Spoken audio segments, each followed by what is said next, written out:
Chapter 8. Oliver walks to London. He encounters on the road a strange sort of young gentleman. Oliver reached the stile at which the bypath terminated, and once more gained the high road. It was 8 o'clock now. Though he was nearly 5 miles away from the town, he ran, and hid behind the hedges, by turns, till noon, fearing that he might be pursued and overtaken.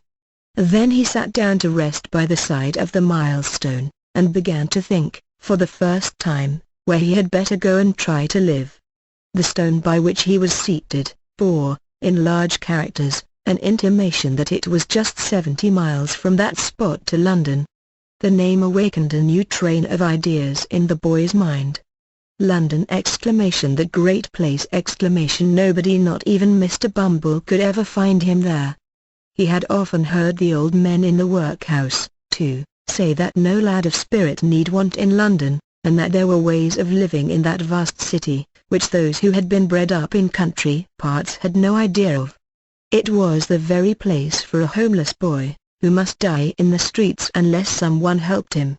As these things passed through his thoughts, he jumped upon his feet, and again walked forward. He had diminished the distance between himself and London by full 4 miles more, before he recollected how much he must undergo ere he could hope to reach his place of destination. As this consideration forced itself upon him, he slackened his pace a little, and meditated upon his means of getting there. He had a crust of bread, a coarse shirt, and 2 pairs of stockings, in his bundle. He had a penny too, a gift of soberries after some funeral in which he had acquitted himself more than ordinarily well, in his pocket. A clean shirt, thought Oliver, is a very comfortable thing, and so are 2 pairs of darned stockings, and so is a penny, but they small helps to a 65 miles walk in winter time.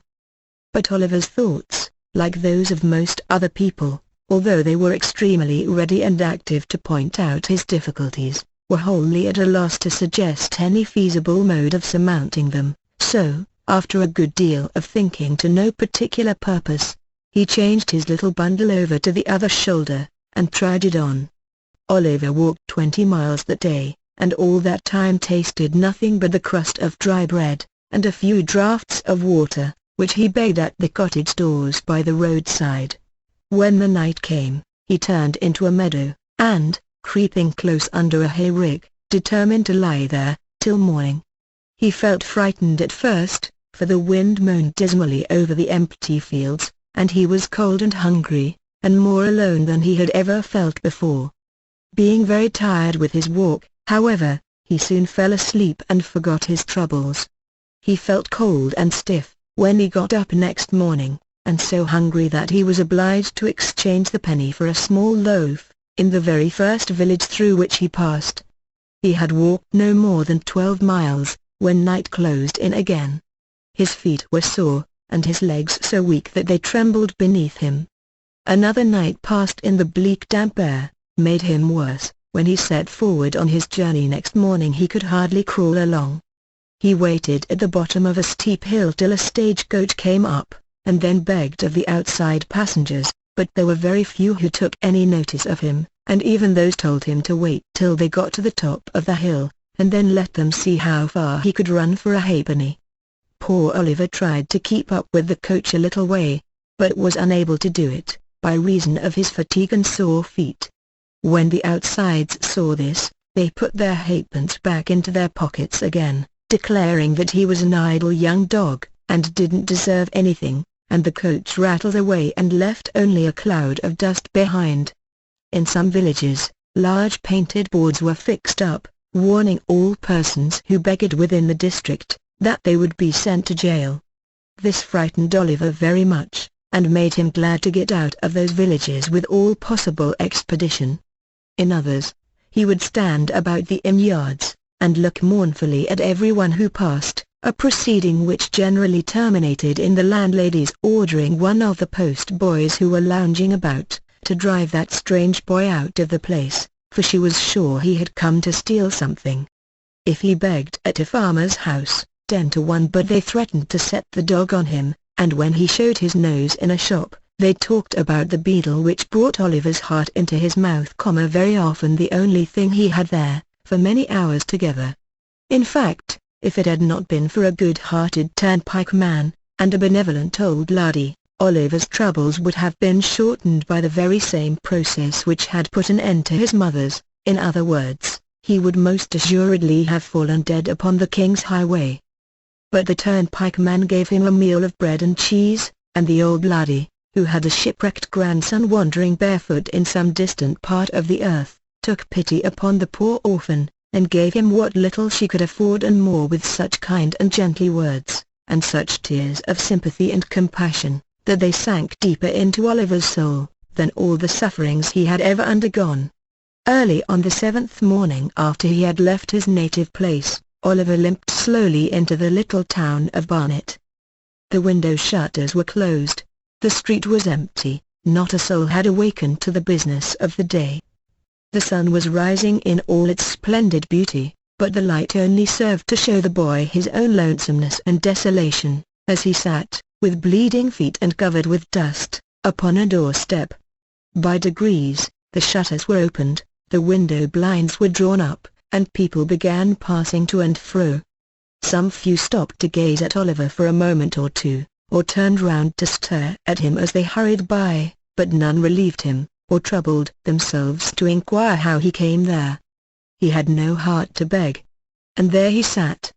He had been crouching on the step for some time, wondering at the great number of public houses. Every other house in Barnet was a tavern, large or small, gazing listlessly at the coaches as they passed through, and thinking how strange it seemed that they could do, with ease, in a few hours, what it had taken him a whole week of courage and determination beyond his years to accomplish, when he was roused by observing that a boy, who had passed him carelessly some minutes before, had returned, and was now surveying him most earnestly from the opposite side of the way.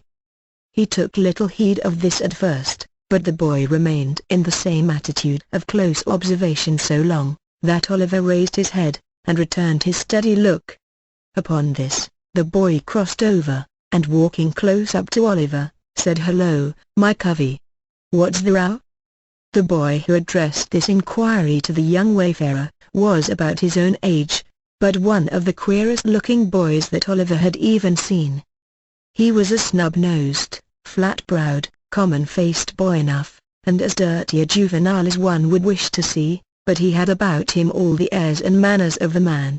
He was short of his age, with rather bow legs, and little, sharp, ugly eyes. His hat was stuck on the top of his head so lightly, that it threatened to fall off every moment, and would have done so, very often, if the wearer had not had a knack of every now and then giving his head a sudden twitch, which brought it back to its old place again. He wore a man's coat, which reached nearly to his heels. He had turned the cuffs back, halfway up his arm, to get his hands out of the sleeves, apparently with the ultimated view of thrusting them into the pockets of his corduroy trousers, for there he kept them. He was, altogether, as roistering and swaggering a young gentleman as ever stood 4 feet 6, or something less, in the bluchers. "Hello, my covey. What's the row?" said this strange young gentleman to Oliver. "I am very hungry and tired," replied Oliver, the tears standing in his eyes as he spoke. "I have walked a long way. I have been walking these 7 days." "Walking for 7 days?" said the young gentleman. "Oh, I see. Beak's order, eh? But," he added, noticing Oliver's look of surprise, "I suppose you don't know what a beak is, my flash companion." Oliver mildly replied, that he had always heard a bird's mouth described by the term in question. "My eyes, how green!" exclaimed the young gentleman. "Why, a beak's a mag straight, and when you walk by a beak's order, it's not straightforward, but always a going up, and neither a coming down again. Was you never on the mill?" "What mill?" inquired Oliver. "What mill? Why, the mill as takes up so little room that it'll work inside a stone jug, and always goes better when the wind's low with people, than when it's high, 'cause then they can't get workmen." "But come," said the young gentleman, "you want grub, and you shall have it. I'm at low water mark myself, only one bob and a magpie, but, as far as it goes, I'll fork out and stump. Up with you on your pins. There. Now then. Morris. Assisting Oliver to rise, the young gentleman took him to an adjacent chandler's shop, where he purchased a sufficiency of ready-dressed ham and a half-quarter-earn loaf, or, as he himself expressed it, a 4-penny bran. The ham being kept clean and preserved from dust, by the ingenious expedient of making a hole in the loaf by pulling out a portion of the crumb, and stuffing it therein. Taking the bread under his arm, the young gentleman turned into a small public house, and led the way to a tap-room in the rear of the premises. Here, a pot of beer was brought in, by direction of the mysterious youth, and Oliver, falling to, at his new friend's bidding, made a long and hearty meal, during the progress of which the strange boy eyed him from time to time with great attention. "Going to London?" said the strange boy, when Oliver had at length concluded. "Yes." "Got any lodgings?" "No." "Money?" "No." The strange boy whistled, and put his arms into his pockets, as far as the big coat sleeves would let them go. "Do you live in London?" inquired Oliver. "Yes. I do, when I'm at home," replied the boy. "I suppose you want some place to sleep in tonight, don't you?" "I do, indeed," answered Oliver. "I have not slept under a roof since I left the country." "Don't fret your eyelids on that score," said the young gentleman. "I've got to be in London tonight, and I know a respectable old gentleman as lives there, what'll give you lodgings for nothink, and never ask for the change, that is, if any gentleman he knows introduces you." "And don't he know me?" "Oh, no. Not in the least." "By no means." "Certainly not." The young gentleman smiled, as if to intimate that the latter fragments of discourse were playfully ironical, and finished the beer as he did so. This unexpected offer of shelter was too tempting to be resisted, especially as it was immediately followed up by the assurance that the old gentleman referred to would doubtless provide Oliver with a comfortable place, without loss of time. This led to a more friendly and confidential dialogue, from which Oliver discovered that his friend's name was Jack Dawkins, and that he was a peculiar pet and protégé of the elderly gentleman before mentioned. Mr. Dawkins' appearance did not say a vast deal in favor of the comforts which his patron's interest obtained for those whom he took under his protection, but, as he had a rather flighty and dissolute mode of conversing, and furthermore avowed that among his intimate friends he was better known by the sobriquet of the Artful Dodger, Oliver concluded that, being of a dissipated and careless turn, the moral precepts of his benefactor had hitherto been thrown away upon him. Under this impression, he secretly resolved to cultivate the good opinion of the old gentleman as quickly as possible, and, if he found the Dodger incorrigible, as he more than half suspected he should, to decline the honor of his farther acquaintance. As John Dawkins objected to their entering London before nightfall, it was nearly 11 o'clock when they reached the turnpike at Islington. They crossed from the Angel into St. John's Road, struck down the small street which terminates at Sadler's Wells Theatre, through Exmouth Street and Copper's Row, down the little court by the side of the workhouse, across the classic ground which once bore the name of Hockley in the Hole, thence into Little Saffron Hill, and so into Saffron Hill the Great, along which the Dodger scudded at a rapid pace, directing Oliver to follow close at his heels. Although Oliver had enough to occupy his attention in keeping sight of his leader, he could not help bestowing a few hasty glances on either side of the way, as he passed along. A dirtier or more wretched place he had never seen. The street was very narrow and muddy, and the air was impregnated with filthy odors. There were a good many small shops, but the only stock in trade appeared to be heaps of children, who, even at that time of night, were crawling in and out at the doors, or screaming from the inside. The sole places that seemed to prosper amid the general blight of the place, were the public houses, and in them, the lowest orders of Irish were wrangling with might and main. Covered ways and yards, which here and there diverged from the main street, disclosed little knots of houses, where drunken men and women were positively wallowing in filth, and from several of the doorways, great ill-looking fellows were cautiously emerging, bound, to all appearance, on no very well-disposed or harmless errands. Oliver was just considering whether he hadn't better run away, when they reached the bottom of the hill.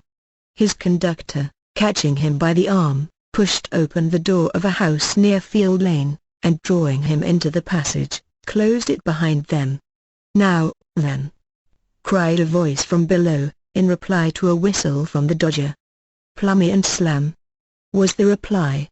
This seemed to be some watchword or signal that all was right, for the light of a feeble candle gleamed on the wall at the remote end of the passage, and a man's face peeped out, from where a balustrade of the old kitchen staircase had been broken away. "There's two on you," said the man, thrusting the candle farther out, and shielding his eyes with his hand. "Who's the t'other one?" "A new pal," replied Jack Dawkins, pulling Oliver forward. "Where did he come from?" "Greenland." "Is Fagin upstairs?" "Yes, he's a sortin' the wipes." "Up with you." The candle was drawn back, and the face disappeared. Oliver, groping his way with one hand, and having the other firmly grasped by his companion, ascended with much difficulty the dark and broken stairs, which his conductor mounted with an ease and expedition that showed he was well acquainted with them. He threw open the door of a back room, and drew Oliver in after him.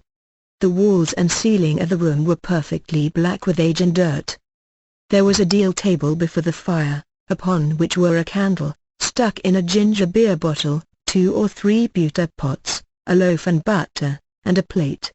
In a frying pan, which was on the fire, and which was secured to the mantel shelf by a string, some sausages were cooking, and standing over them, with a toasting fork in his hand, was a very old shriveled Jew, whose villainous-looking and repulsive face was obscured by a quantity of matted red hair. He was dressed in a greasy flannel gown, with his throat bare, and seemed to be dividing his attention between the frying pan and the clothes horse, over which a great number of silk handkerchiefs were hanging. Several rough beds made of old sacks were huddled side by side on the floor. Seated round the table were 4 or 5 boys, none older than the Dodger, smoking long clay pipes, and drinking spirits with the air of middle-aged men. These all crowded about their associate as he whispered a few words to the Jew, and then turned round and grinned at Oliver. So did the Jew himself, toasting fork in hand. "This is him, Fagin," said Jack Dawkins, "my friend Oliver Twist." The Jew grinned, and, making a low obeisance to Oliver, took him by the hand, and hoped he should have the honor of his intimate acquaintance. Upon this, the young gentleman with the pipes came round him, and shook both his hands very hard, especially the one in which he held his little bundle.